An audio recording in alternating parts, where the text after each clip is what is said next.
Hey friends, happy Fix It Friday to you. Hope you're having a great one today. Now, I put out the call last week that I wanted to see your worst slides, the slides that make you die a little inside when you have to use them in your capabilities or your pitch deck, and you see them over and over and over again, and you feel like you need them, but you're not quite sure how to make them a little more visually appealing. That's where I can help. When you send something to me, make sure it's something that's public, that's something that you can share, because I think we can all learn from the process of going through a slide. So today I wanted to talk about setting expectations, not only for presentations, but for all creative, especially if you're in-house at a company doing creative, or maybe you're all by yourself and serving an entire company and you're probably pretty overwhelmed. There's a concept quite often that creatives just wave a magic wand and poof, it is done. I can't tell you the number of times at 4 o'clock on a Friday, I got a 60-page presentation that looked like 4 different presentations Frankensteined into one PowerPoint deck and asked to make it look fantastic in 45 minutes. It's not going to happen. It's a setup for failure. So what we need to do as creatives, not only for PowerPoints, but for everything, is to set expectations in terms of timing, how much time things take, not only the initial draft, but how long revisions might take, and then also make people, make sure we ask the right questions at the beginning of the process so we have everything we need to complete the project.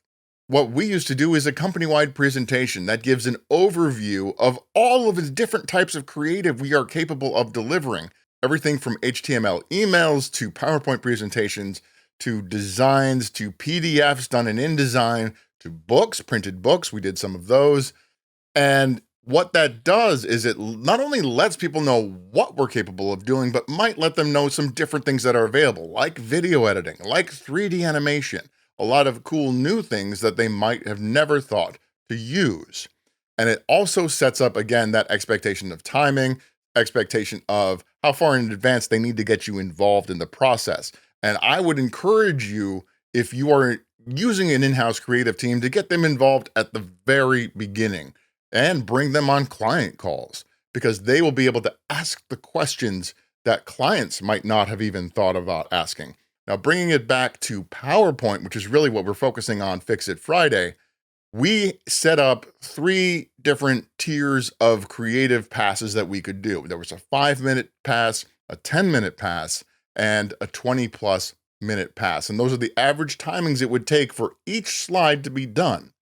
So as I mentioned before, that Frankenstein deck that was 60 pages long that looked like 4 different presentations, the 5-minute pass would go through and make sure all of those fonts are consistent, make sure all of the headers and the footers are in the same places and at the same size. Bring some balance to the pages, and again, make sure all of it looks like one cohesive presentation rather than 4 presentations put together.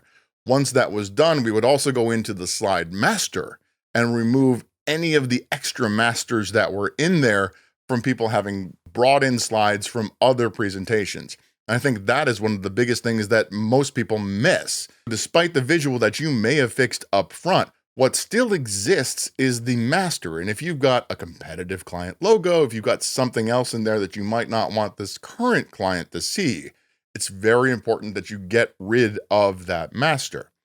So that's the 5-minute pass. It's a basic cleanup. It's going to look largely like the slides started out, but they're going to be cleaner and it's going to be much more visually appealing than maybe the beginning was. Now, the 10-minute version adds in some visuals, it adds in some iconography, it might visualize some of the concepts depending on how much time we actually have. It also includes everything we just did in the 5-minute pass. The 20-minute version, that is going to be much more detailed. We'll then start to look at the overall story structure. Is this the best way to tell this story? What's the journey we're taking them on? What's the visual journey? Are we changing up the slide visuals every 2 to 3 minutes? For me, there are 4 story structures that work really well in a business setting. I will share those with you next week. In the meantime, be sure to send me a slide. Send it to me between now and next Thursday, and we will pick one to be on this video and walk through how I would break that down and improve the visuals on that slide. Hope you have a great one, and we will talk to you again tomorrow.